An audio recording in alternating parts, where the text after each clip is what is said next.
Meus caros irmãos e irmãs aqui no santuário, você que celebra conosco de casa e você que vai ouvir esta pregação depois que ela foi aqui realizada. Nós estamos celebrando hoje o dia de finados. Primeiramente, eu preciso entender a nomenclatura que nós temos nesta Santa Missa, para você entender que a morte, para nós que cremos, ela não é o término de uma vida, mas ela é o coroamento de toda uma vida em Deus. Se com a morte não houvesse mais nada, nós celebraríamos o dia dos terminados, quer dizer, morreu, terminou. Mas nós celebramos o dia dos finados, que não vem de fim, mas de finalidade. Qual é a nossa finalidade? Deus. Nós estamos caminhando para onde? Para Deus. Nós preexistimos aonde? No coração de Deus, vivemos com Ele e estaremos com Ele. As leituras dessa Santa Missa, e quando você lê qualquer texto que fala sobre a morte ou a vida eterna, traz consigo a importância da fé. A fé em Jesus Cristo, crer em Jesus Cristo, professá-lo, testemunhá-lo, é a garantia da nossa vida eterna, que é oferta, mas que é também conquista. É oferta porque é dom. O Senhor morreu para que tivéssemos vida, e uma vida imortal, uma vida eterna. Mas esta vida, ela tem que ser aceita, ela tem que ser introjetada, enxertada no nosso coração.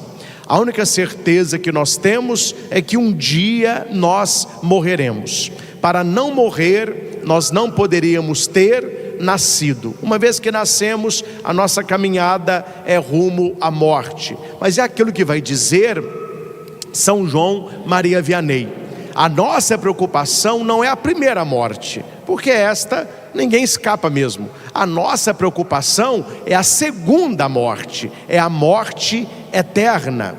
É preciso, meus irmãos, vivermos com os pés no chão, mas com os olhos na eternidade. Não esquecer que nós estamos de passagem nesta vida, e por mais que vivamos, a vida ela passa rápido, e não vale a pena perder a eternidade por alguns poucos anos de prazer.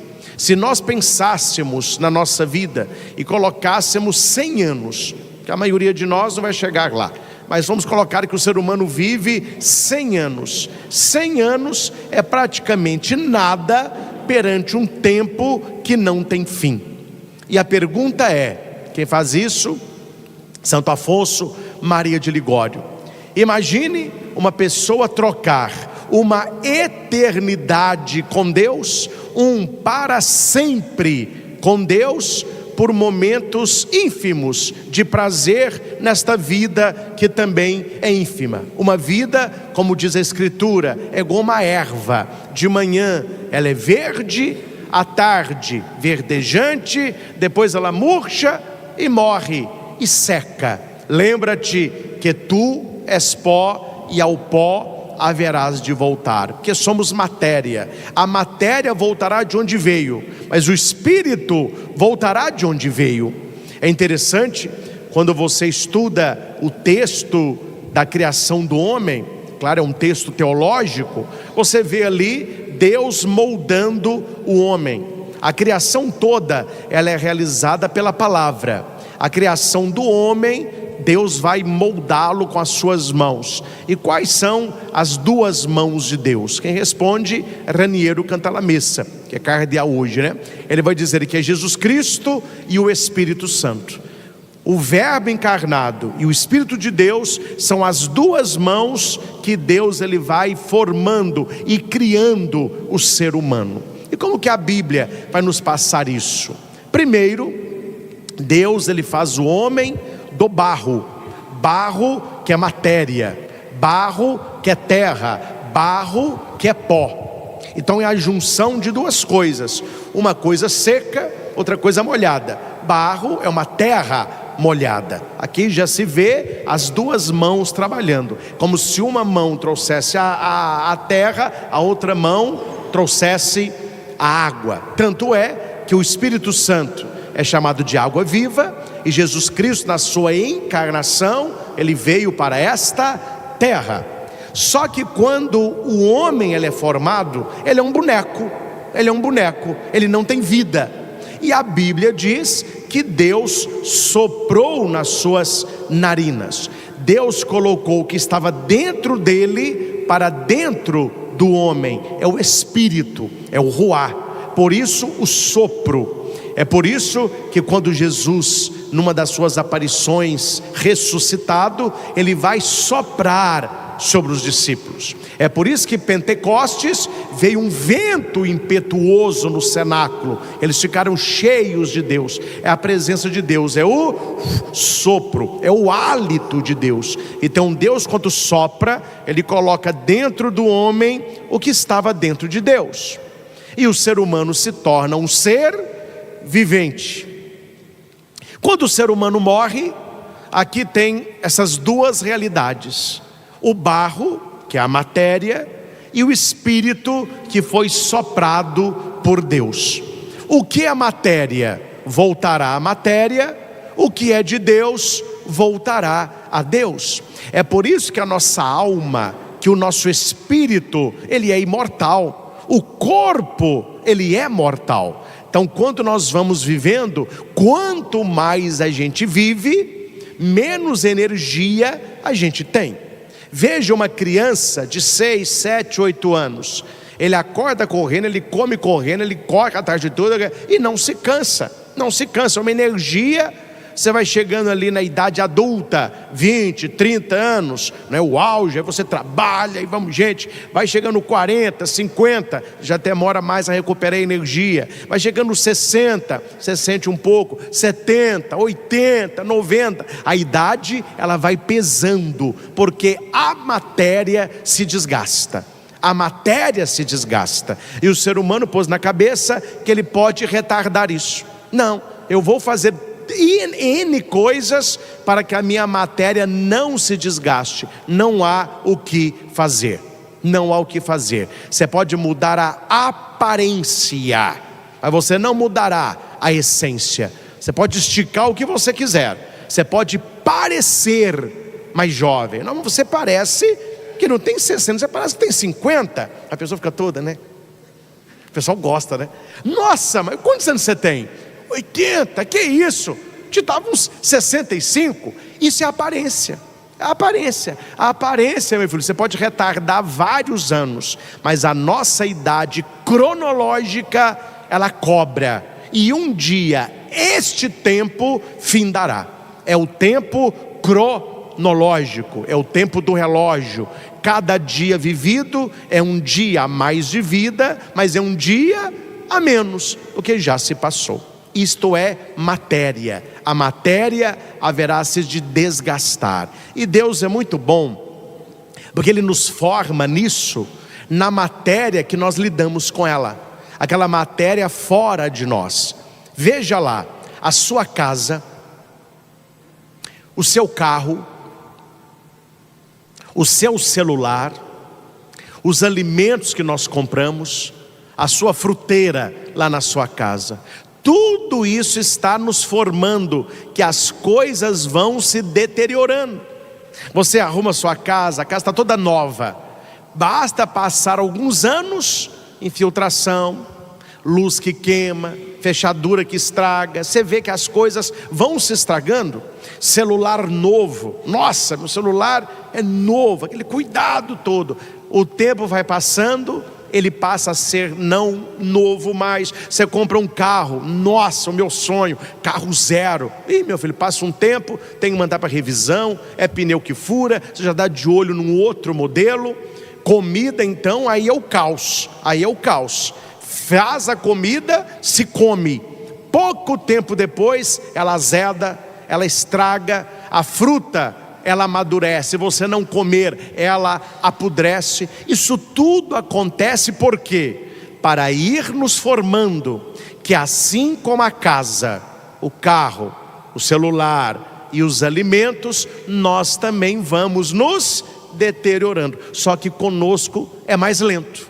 É bem lento. E é tão lento que a gente não vê a mudança. A gente não vê a mudança. Você olhava no espelho há alguns anos, nós éramos jovens.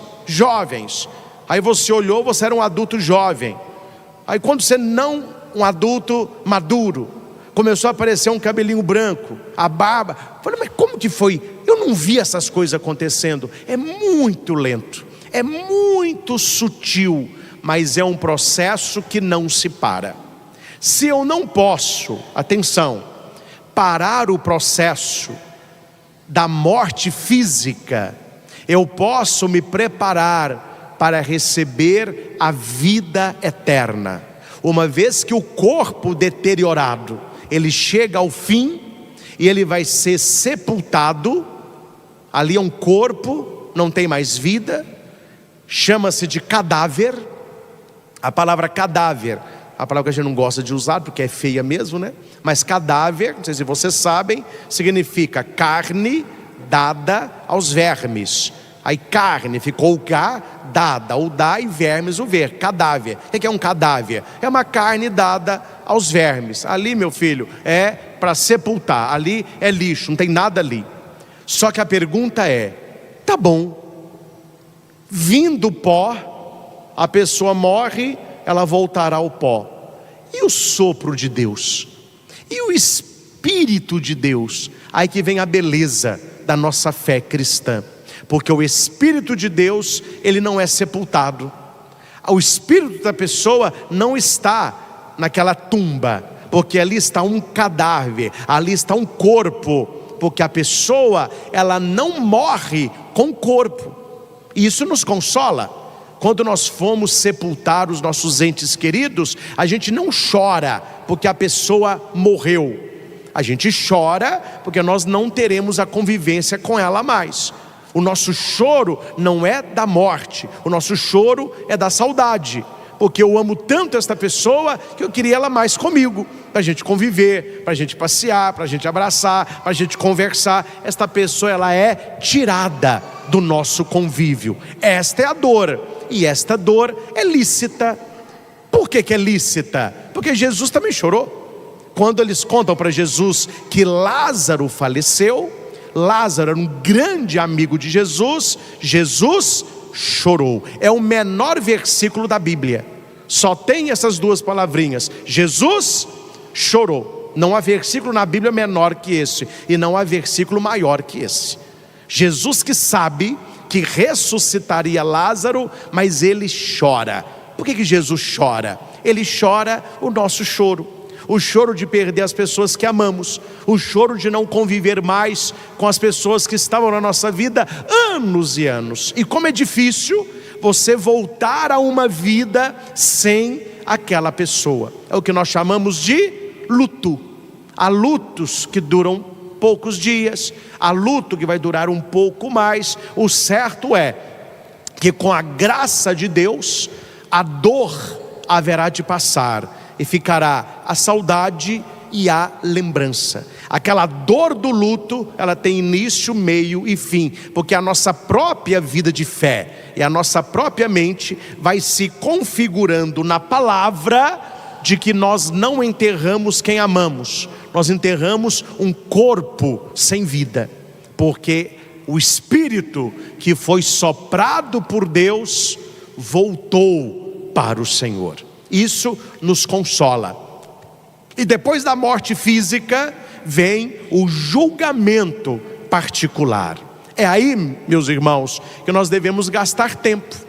É por causa da vida eterna, é por causa desse julgamento particular, é por causa do céu, e é também por causa da condenação eterna que nós fazemos o que fazemos enquanto cristãos católicos. Jesus, claro, como Deus, ele tinha uma inteligência que ultrapassa qualquer inteligência humana. E o que Jesus ele faz para nos ajudar? Porque Jesus não quer complicar a nossa entrada para o céu. Ele quer facilitar o máximo. Tanto é que se ele quisesse complicar, ele tinha falado, olha, existe uma vida eterna. e vocês vão ter que descobrir como é que se entra lá, como é que se vive lá. Não, ele não deixou esse enigma, ele explicou com clareza: faça isso, não faça isso, seja assim, não seja assado, pratique isso, não pratique aquilo, siga os mandamentos, creia na palavra, testemunho. Ele mostrou como é. A Bíblia é como se fosse um manual, como alcançar a vida eterna. O manual nós temos nas mãos, é só seguir o manual. Mas a vida eterna, ela já inicia nesta vida, como o inferno, ele já inicia nesta vida.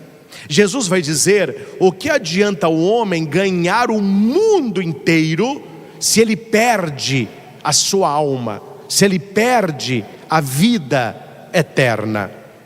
E nesta facilidade que Jesus nos propõe, além da palavra, ele nos deixou a igreja. E por que nós frequentamos igreja? Porque a plenitude da santificação, para a nossa santificação, foi concedida a ela, como nossa mãe, como nossa mestra, nos sacramentos. É por isso que nós temos os 7 sacramentos da igreja. São sinais sensíveis da graça de Deus que nos santificam. Por isso que quando a criança ainda neném, ela é levada para o batismo, santificação nas águas. Nós procuramos a confissão para quê? Para o perdão dos pecados mortais, porque o pecado mortal nos rouba o céu, o pecado mortal nos condena ao inferno. Nós temos a Eucaristia, receber Jesus na hóstia consagrada todos os dias se quisermos, porque aquele que comunga permanece em Deus, Deus permanece nele, já é o céu em nós. O casal que se ama, o matrimônio. Aqui, um parênteses, as pessoas precisam prestar atenção. Eu não vou entrar nisso, que não é o tema da pregação, mas muitas pessoas católicas têm na cabeça que matrimônio é casamento. Não é a mesma coisa. O que é um casamento? Casamento: 2 pessoas se unem, elas vão morar na mesma casa, elas vão trabalhar, elas têm férias, elas brigam, elas têm relação, elas vão aumentando o patrimônio, elas dormem, viajam, enfrentam problema, um fica doente, o outro cuida, compra um pet, né? Vai conhecer a Disney, é isso aí, compra um carro, vende um carro, e vamos gente, vai estudando. As pessoas acham que matrimônio é para você viver as alegrias da vida com alguém. Não, isso é casamento, meu filho. Casamento qualquer um vive. Matrimônio é você estar com esta pessoa buscando o céu, é você estar com esta pessoa numa vida de santificação. O matrimônio é um caminho de santidade, como é o sacerdócio. A minha vocação não é matrimonial, eu não me casei, eu me ordenei padre, e eu vou me santificar aonde? No sacramento da ordem. As pessoas que têm a vocação ao matrimônio vão santificar aonde? No matrimônio, junto com a sua mulher, junto com o seu esposo, um santificando o outro, o casal santificando os filhos. Matrimônio é santidade, casamento é convivência. Por isso que as pessoas que só se casam quando a convivência não está bem, elas largam esse e pegam outro, para ver se melhora. Não deu nesse, aí eu vou pegar um outro também. Não vou falar o nome, porque eu não estou dando muito dinheiro para processo não pode falar a verdade, né? Mas vocês conhecem artistas que já se casaram 13, 17, 21 vezes. Porque na cabecinha oca deles, morar com alguém, aquele é casamento. Então, vamos viver a vida a 2. Não está dando? Então, é por isso que Jesus disse, isso é casamento, isso aí é o mundo. Para o matrimônio é diferente. O que Deus uniu, que o homem não separe, porque você vai se santificar neste matrimônio. Então, o matrimônio é caminho para o céu. É caminho para o céu. Nós temos o sacramento da unção dos enfermos. A pessoa doente, que sempre foi de Deus, ela vai receber a unção. E a unção traz 2 coisas. Ela traz conforto para uma morte mais santa, ou ela traz conforto para aquele tempo de recuperação da saúde. Eu digo muito para as pessoas que pedem a unção dos enfermos: ninguém fica igual depois de uma unção. Ou a pessoa descansa, ou a pessoa melhora. E aqui para nós, a unção não é para quem está moribundo no hospital. Sempre que você necessitar de uma bênção, de um sacramento para a sua saúde, você pode solicitar o padre a unção dos enfermos. Padre, eu tenho estado muito adoentado, eu melhoro de uma doença, vem outra, eu melhoro de uma gripe, vem outra, o senhor me concede a unção? A pessoa vai receber a unção.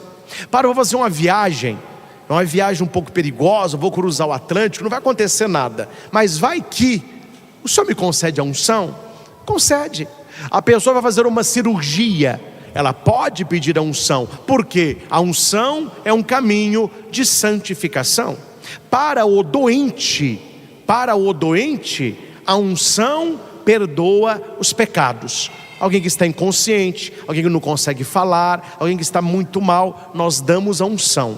Para nós que queremos a unção, mas demos a saúde física, qual é o ideal? É a confissão, e depois você pede a sagrada unção. Então essa santidade que Deus nos pede para que tenhamos esta vida eterna, ela passa pela vida sacramental. Por isso é importante a Eucaristia.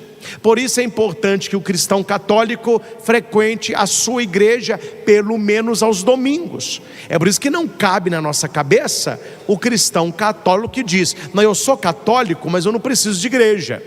Eu sou católico, mas eu rezo em casa. Eu sou católico, mas as minhas orações são com o meu Jesus. Ele está se afastando, não é da igreja enquanto templo, ele está se afastando da vida sacramental, que só acontece na igreja. Então ele está abrindo mão dos meios de santificação que Jesus entregou à sua igreja para facilitar a nossa santidade de vida. Os nossos entes queridos que viveram a vida como nós, na fé em Jesus Cristo, na prática da sua palavra, que buscaram ser amigos de Deus na vida, certamente continuam amigos de Deus após a morte. Aqui fica muito claro, e o catecismo vai dizer isso de maneira muito explícita. Está no catecismo, no parágrafo 1037, 1037. Quando as pessoas dizem assim, atenção, porque você tem que saber responder essas questões. As pessoas dizem assim: você acha que, ajude aqui para mim, você acha que Deus na sua bondade, que Deus na sua onipotência vai condenar alguém ao inferno? É claro que não, né? Pois é, então todo mundo vai para o céu. Não, a sequência não é essa. Deus, ele não condena ninguém ao inferno, mas a vida da pessoa, as opções da pessoa, as escolhas da pessoa já mostram se ela está vivendo para o céu ou se ela está vivendo para o inferno. Dom José Carlos, que foi o nosso bispo, hoje é arcebispo de Montes Claros, ele tem uma frase magistral: que ninguém vai assustado depois da morte. Que susto! Eu achei que eu ia para o céu, eu acordei no inferno. Mas que susto que é esse, meu caro? Você está assustando por quê? Não tem novidade nenhuma. Acordei no céu, que susto, eu achei que eu não ia conseguir. Ele vai dizer: não há novidade nenhuma, porque nós sabemos para onde estamos caminhando, nós sabemos o que estamos buscando, nós sabemos se a nossa vida é uma verdade para os homens ou é uma mentira para Deus. Com Deus não se barganha, com Deus não se negocia. Se você está vivendo a palavra, está cumprindo os mandamentos, nós estamos caminhando para onde? Para Ele. Se nós vivemos no pecado mortal, levando a vida do nosso jeito, nos nossos valores, nós estamos caminhando para longe dEle. Então no catecismo vai dizer, no parágrafo 1037, Deus não predestina ninguém ao inferno. Deus não condena ninguém ao inferno. Para isso, é preciso uma aversão voluntária a Deus. E o que é uma aversão voluntária a Deus? Pecado mortal. A pessoa que está em pecado mortal, ela pratica esta aversão voluntária a Deus. E se persistir nesta aversão até o fim, ela escolheu a condenação. Há uma passagem na minha vida que ilustra muito bem, eu acho que é o que é o reino dos céus. Eu não era seminarista ainda, tinha acabado de fazer o tiro de guerra. Aí estava lá em casa um dia com a minha mãe, meu irmão, né, lá, pessoal lá. Aí liga para mim o 53, que era um atirador na época. Ô 21, eu era o 21. Ô 21, vamos numa festa no Tropical. Eu consegui 2 ingressos. Falei, opa, demorou. Só que ele não me falou o que era a festa. Aí, meu filho, eu coloquei uma calça jeans, coloquei um tênis, uma camisa de malha, né? Ele passou lá em casa marromeno do mesmo jeito. Lá fomos pro Tropical. O Tropical é um clube mais elegante, lá em Itaúna, né?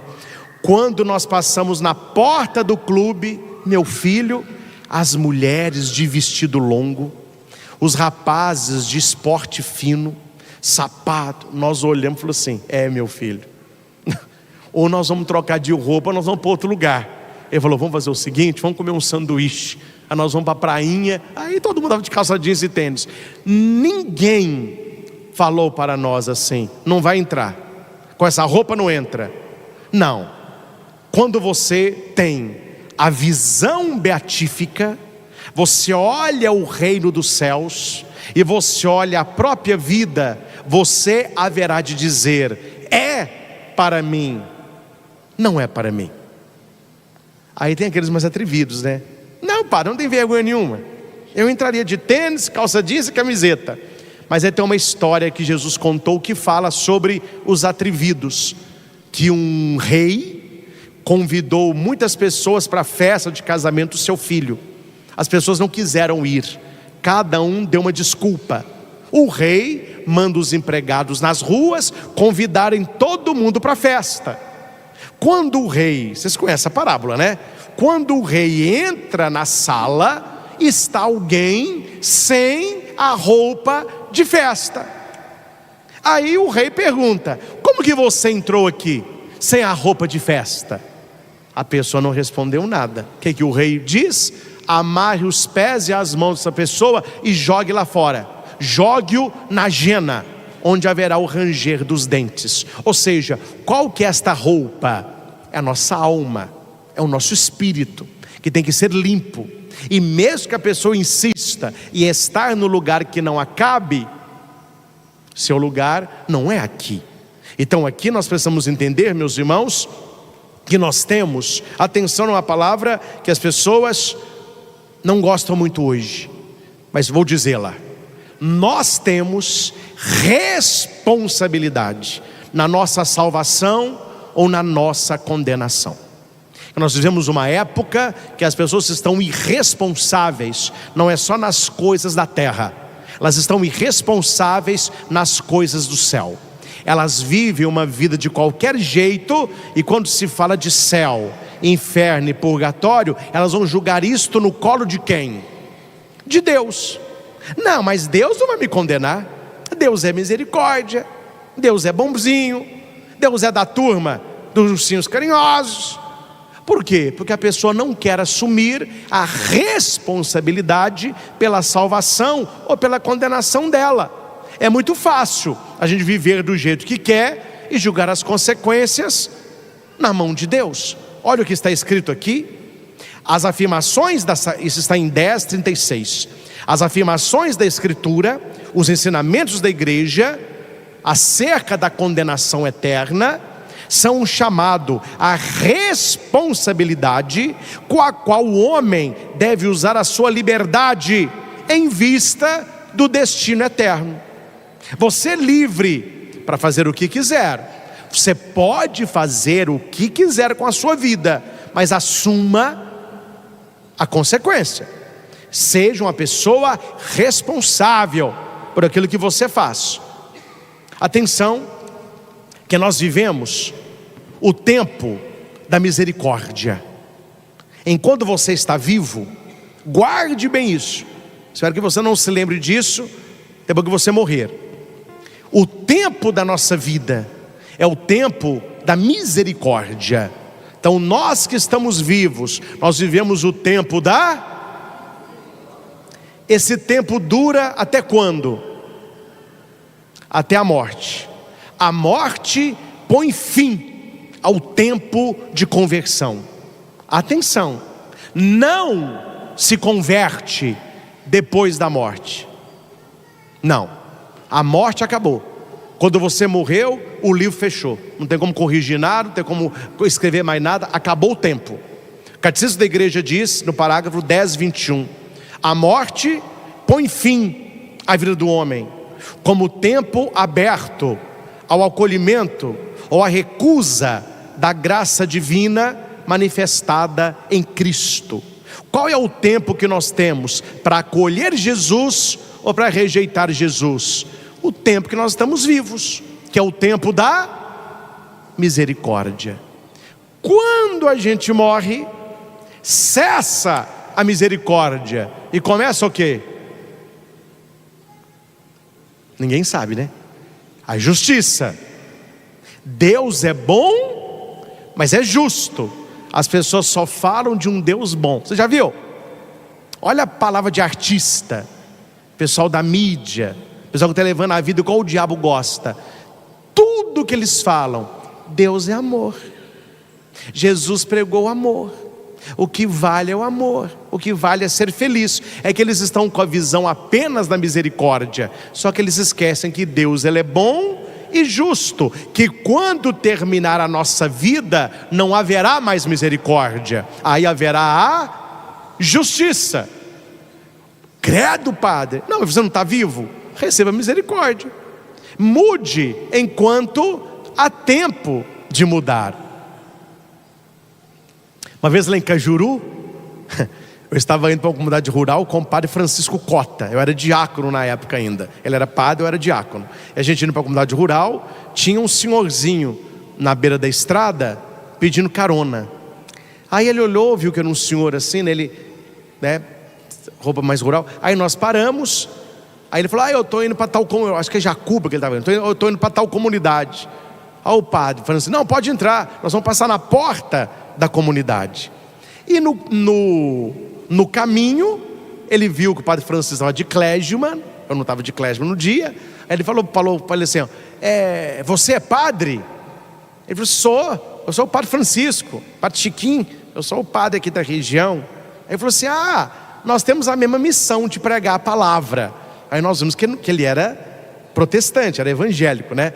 Não sei se era pastor, mas muito, muito simpático. Aí falou que não era católico, etc, etc. Meu filho, hora que o padre Francisco tinha o pé meio quente, sabe? Ele tinha um Fuscão, 2 carburador verde oliva. Nossa senhora, onde é que o Fuscão passava, a poeira subia. Padre Francisco foi fazer uma curva mais fechada, tinha um galo atravessando a rua. E o padre Francisco é da zona rural, então ele gosta de criação. Para não matar o galo, ele deu uma guinada no volante, o Fusca deu uma balançada, eu segurei, o padre Francisco, epa! O cara, nossa senhora! Eu não falei nada. Meus irmãos, na hora do aperto, entendeu? Nossa senhora! Quase que eu respondi, rogai por nós. Gente, a nossa morte, se desse espaço para este tipo de acontecimento, era muito fácil. Nós viveríamos uma vida qualquer, pecaríamos à vontade, viveríamos para saciar os prazeres da vida. Depois da morte, que você visse a avó pela Greta, nossa senhora! Não, eu me convido. Aí é esperteza, né? Aí é esperteza. Numa confissão, um jovem me disse, padre, eu tenho um plano, eu vou viver os prazeres da vida, e no fim da minha vida, eu confesso, me converto, aí eu vou ter o céu. Eu falei, seu plano é genial, mas ele tem uma falha. Qual é a falha? Qual é o seu último dia de vida? Então o seu plano é falho, que você está achando que você vai morrer aos 90, mas eu não garanto que você vai dormir essa noite. Credo. Eu falei, não, é uma possibilidade. E eu acho que é 99,9%. E esse 0,01? Vai que. Então a preparação, meus irmãos, ela é diária. Quando nós falamos dos finados, nós estamos rezando por aqueles que foram. Mas a reflexão deve ser por nós que aqui estamos. Eu não sou muito para pregar para defunto não, sabe? Quando eu vou em velório, eles me até convidam muito para as exéquias. Sempre que eu leio o evangelho, eu começo a minha homilia assim. Quem já foi alguma exéquia eu fiz, vocês vão lembrar. Toda homilia eu começo assim: meus irmãos e irmãs, quero abraçar na esperança da ressurreição os familiares deste nosso amigo, amiga falecido. Porém, quero lhes dizer que para ele eu não tenho palavra alguma, porque ele não me escuta mais. Quem está falando com ele agora é o Senhor da vida. A palavra para ele é Jesus que está dando. A minha fala é para nós que estamos vivos, para que nos preparemos para o nosso dia. Aí eu faço a pregação. Porque para a pessoa falecida, o tempo que ela tinha acabou ali. A gente está ali para consolar a família. Se conhece o falecido, é momento, claro, de exaltar as qualidades dele. Mas eles têm que conhecer o falecido, né? Eu aprendi isso no seminário. Quando você for em velório que você não conheça, não elogia não. Faça a pregação. Porque tem uma historinha cômica, mas é triste. Porque chamaram um padre lá no interior de Minas para um velório, e o padre não conhecia o defunto. Mas o padre tinha uma oratória muito boa, ele falava muito bem. Aí o pessoal gostava dele nos velórios, né? Chama o padre Antônio, Padre Doninho, fazer o velório. Aí entra o padre chega da viúva chorando, ele cumprimenta os filhos, a família mais distante. Aí ele começa: meus irmãos, estamos aqui para sepultar este homem maravilhoso. Este homem que a sua honestidade brilha como farol na escuridão deste mundo das trevas e da esperteza. Um marido que se dedicou à sua esposa, um homem que viveu para a santidade do lar. Aí a mulher falou com o menino: ô menino, olha, esse é seu pai mesmo, tô achando que é outro defunto, eu tô achando que o padre errou o velório. Ou seja, não combinou, né? Não eram as virtudes da pessoa. Mas aqui, meus irmãos, vale lembrar disto aqui: o que vale no dia da nossa morte é como a gente viveu.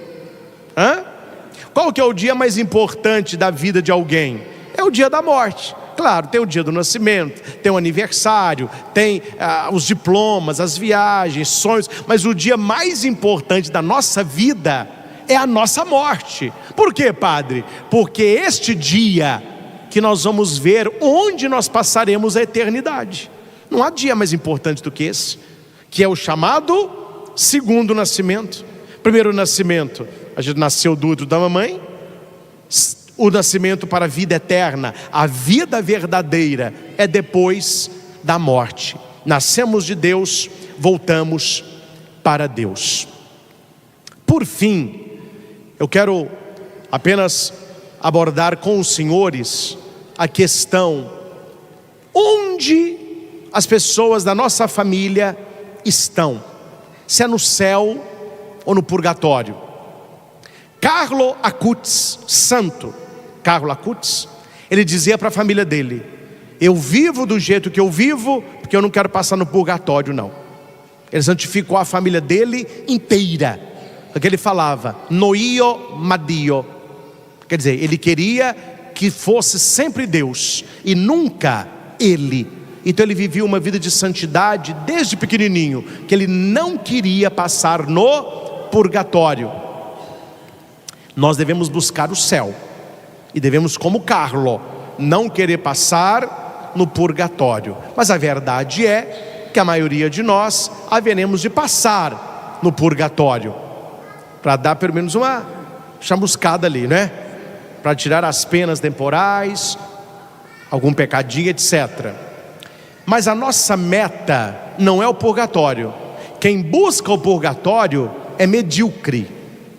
Quem está buscando o inferno é louco.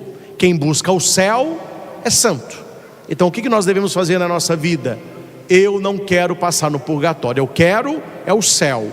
Outra coisa é se você vai ou não conseguir. Isso é outra história. A história é, eu quero. Se eu vou conseguir é outra coisa. Vamos aqui, só para ficar muito claro.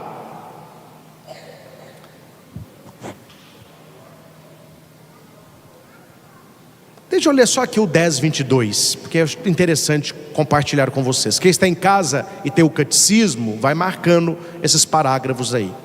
1022. Cada homem recebe em sua alma imortal, o que morre é o corpo, o espírito, a alma não morre, a retribuição eterna a partir do momento da morte, num juízo particular. O que é juízo particular? É você e a sua vida com Deus, particular, que coloca a sua vida em relação à vida de Cristo. É isso que acontece na morte. Claro que a gente não sabe direitinho como é, mas para a gente conseguir visualizar, é mais ou menos assim.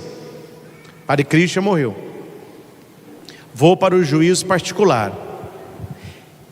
Eu serei julgado pela minha vida em relação à vida de Cristo e a vida que Cristo tinha para mim. É como se eu olhasse no espelho e visse o Christian que eu deveria ter sido, e olhando para mim eu vejo o Christian que eu fui. Esta diferença é que vai me apontar se é céu, purgatório ou inferno. É a minha vida em relação à vida de Cristo, seja através de uma purificação, purgatório, seja para entrar de imediato na felicidade do céu, santidade de vida, seja para condenar-se de imediato para sempre, inferno. Então ali são 3 caminhos. Primeiro caminho, céu direto. Segundo caminho, purificação. Terceiro caminho, inferno direto. São esses 3 caminhos que nós temos. A pergunta é: padre, qual desses caminhos eu vou trilhar? Não é uma escolha no momento, a escolha já foi feita na vida. Ali é apenas o trilhar. Compreendem isso?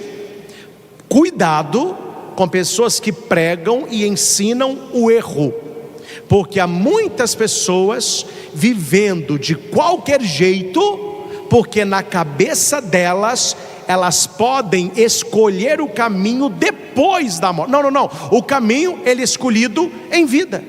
O caminho não é escolhido depois da morte. Ajuda essa menininha aqui para mim, por favor. Ajuda aí. Vamos aqui. O caminho do céu. Os que morrem na graça e na amizade de Deus, e que estão totalmente purificados, eles vivem com Cristo para sempre. Eu vou repetir. Os que morrem na graça. O que é morrer na graça, padre? Sem pecado mortal. Sem pecado mortal. Os que morrem na graça e na amizade com Deus. O que é amizade com Deus? Configuração aos valores de Deus. O amigo, ele parece com o amigo, a gente tem que se parecer com Deus. Amizade e graça. E que estão totalmente puros. Por isso que eu falo que a maioria de nós devem passar no purgatório, porque morrer totalmente puro é uma luta ferrenha contra o pecado. Estes vivem com Deus. Céu direto, é o que nós estamos querendo, né? Segundo, e o purgatório? Os que morrem na graça e na amizade com Deus. É igual ao céu. O céu morre na graça e na amizade com Deus. O purgatório morre na graça e na amizade com Deus. O céu, totalmente purificados. O purgatório, não estão completamente completamente purificados. Embora já tenham a garantia da salvação eterna, passam após a sua morte por uma purificação, a fim de obterem a santidade necessária para entrarem na alegria do céu. As igrejas protestantes vão pedir para o católico mostrar na Bíblia onde está a palavra purgatório. A palavra não está, está a realidade de purgar. Nós ouvimos na leitura, na primeira leitura da missa, se você quiser levar o folhetinho, grife na sua Bíblia lá a primeira leitura, fala sobre um tempo de provação, de purificação, para ter uma alegria eterna. O conceito de purificação é interesse nosso. Eu não fico falando muito as coisas, que hoje não pode falar nada, porque o pessoal é muito dodói. Mas tirar o purgatório é um tiro no pé, meu filho. Ah, padre, eu não acredito em purgatório. Então você está mais para descer do que para subir. Que quem é que me garante que esse pessoal todo que bate peito, igreja, sendo católico ou evangélico, está morrendo totalmente purificado? É muita soberba, é muita soberba. Tanto é que nós temos missa de sétimo dia, nós rezamos pelo Papa falecido, bispo falecido, padre falecido, porque você morrer totalmente purificado, cuidado com isso. Ainda bem que Deus oferece a sua misericórdia para aqueles que estão na graça, na amizade, mas não totalmente. Já tem a salvação, mas tem que estar uma purificada. É nosso interesse crer nisso. Ah não, padre, eu não acredito. Então meu filho, você dá mais para ser condenado do que para ser salvo. A coisa é muito clara. A não ser que a pessoa se ache, né? Porque tem gente que se acha, né? Tem gente que se acha, até no mundo espiritual. Eu lembro-me, quando eu era ainda aluno do estadual, estava fazendo o meu, na época falava científico, era 3 anos, eu era acólito na Matriz de Santana, tinha uma mulher, não vou falar nem nome nem nada, mas tinha uma mulher, que num curso da paróquia de Santana disse isso aqui, olha o que ela disse, que ela conseguiu chegar a um estágio de santidade, que se São Gabriel viesse hoje, naquela época, ele teria que escolher entre Maria e ela. Quer dizer, não tem um parafuso solto, tem uns 4, 5 bambos, né? Mas o que ela tinha? Soberba espiritual. Não, eu sou uma santa viva, se eu morrer agora, é céu.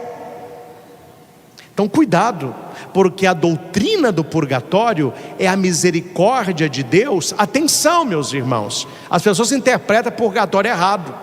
O purgatório é a misericórdia de Deus, não para aqueles que viveram sem Deus. Os que viveram sem Deus é a terceira via. Nós estamos na graça e na amizade com Deus, mas não conseguimos chegar lá. Foi quase, bateu na trave. Purgatório. Ô padre, e o inferno? Vou só citar. Não podemos estar unidos a Deus se não fizermos livremente a opção de amá-lo. 10.033. Mas não podemos amar a Deus se pecamos gravemente contra Ele, contra o próximo, contra nós mesmos.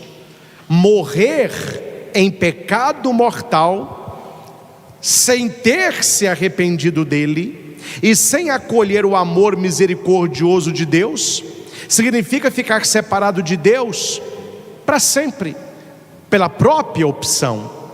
É um estado de auto-exclusão de Deus, é o que nós chamamos de inferno.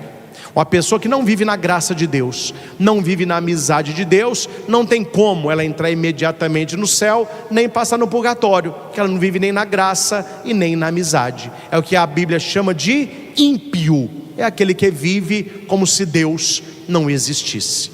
Meus irmãos, hoje, na missa de finados, nós queremos lembrar dos nossos entes queridos falecidos e rezar por eles, porque na maioria dos casos, onde eles estarão?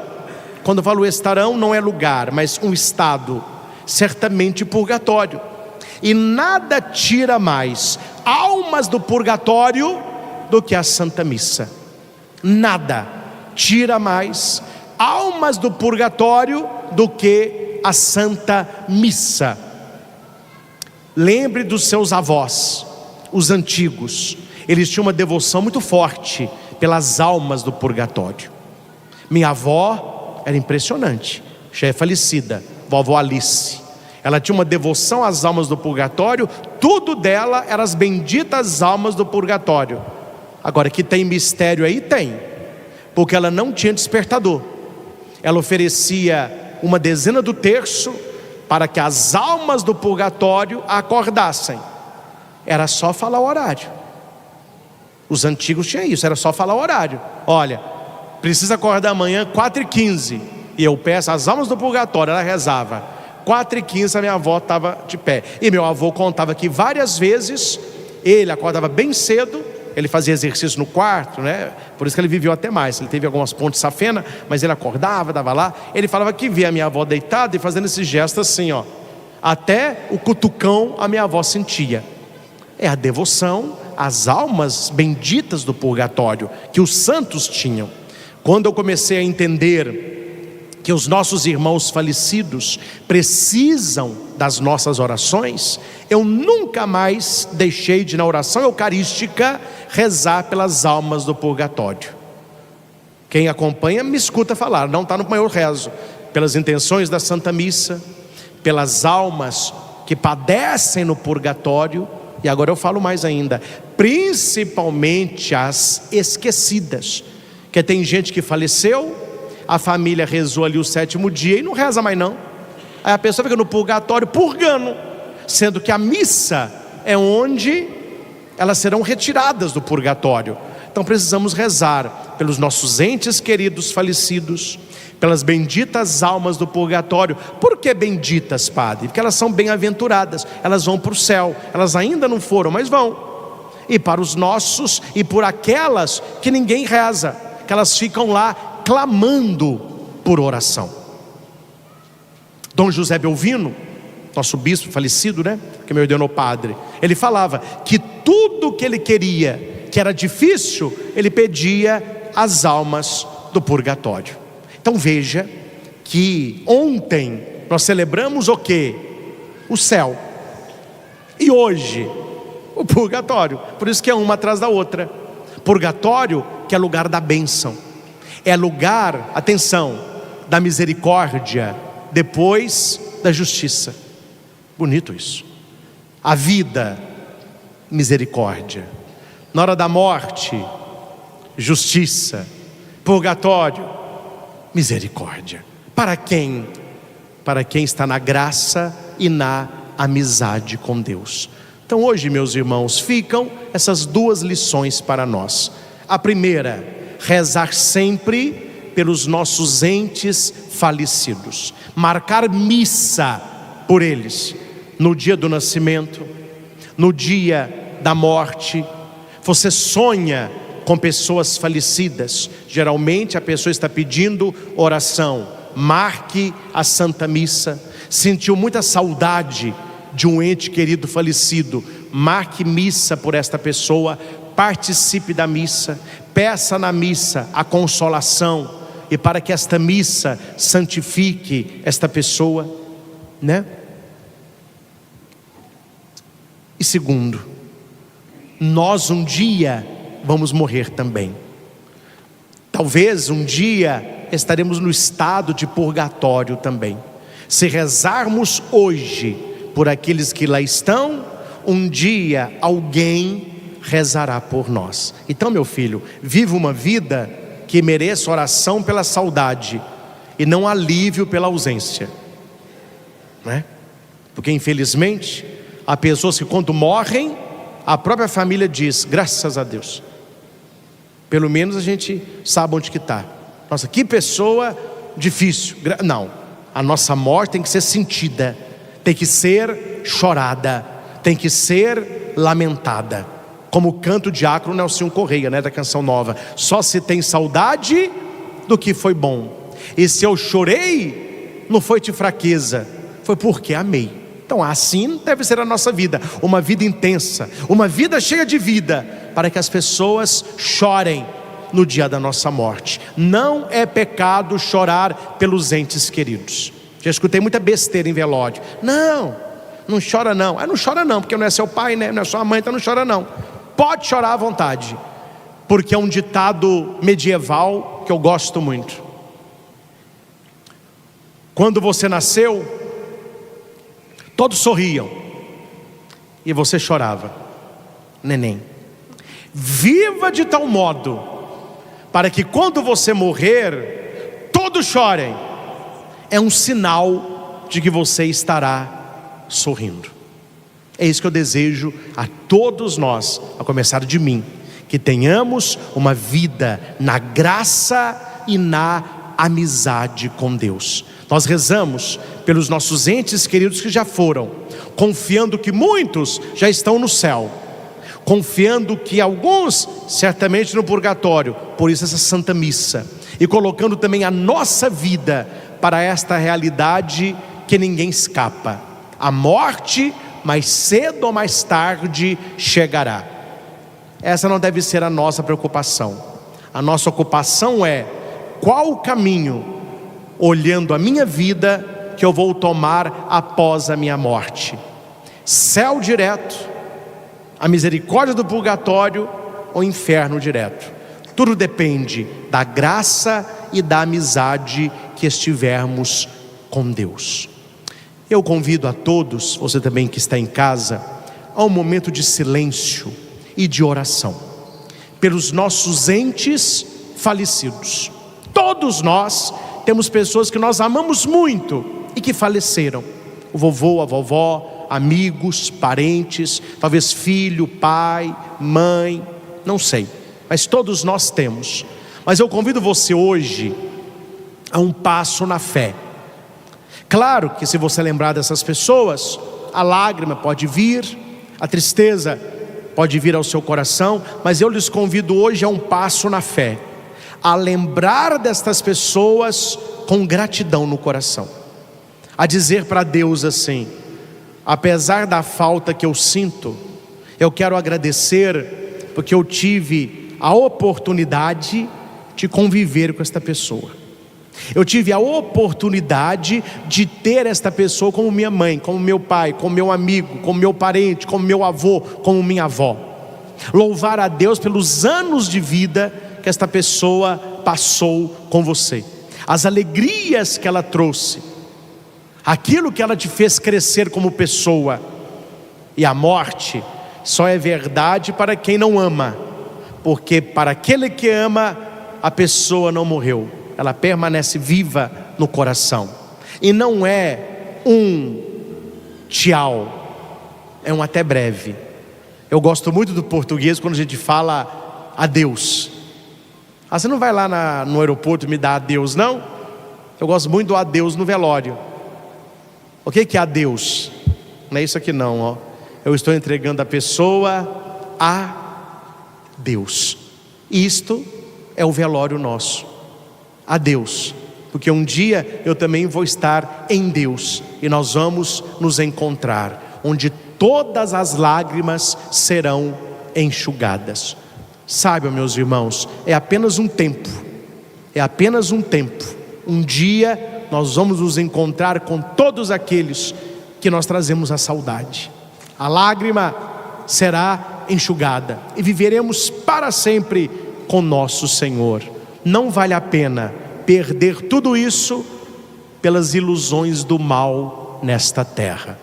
Então agora vamos trazer à mente, ao coração, os nossos entes queridos já falecidos, elevando a eles a prece, pedindo que Deus lhes dê o descanso eterno, que sobre eles brilhe a luz de Cristo,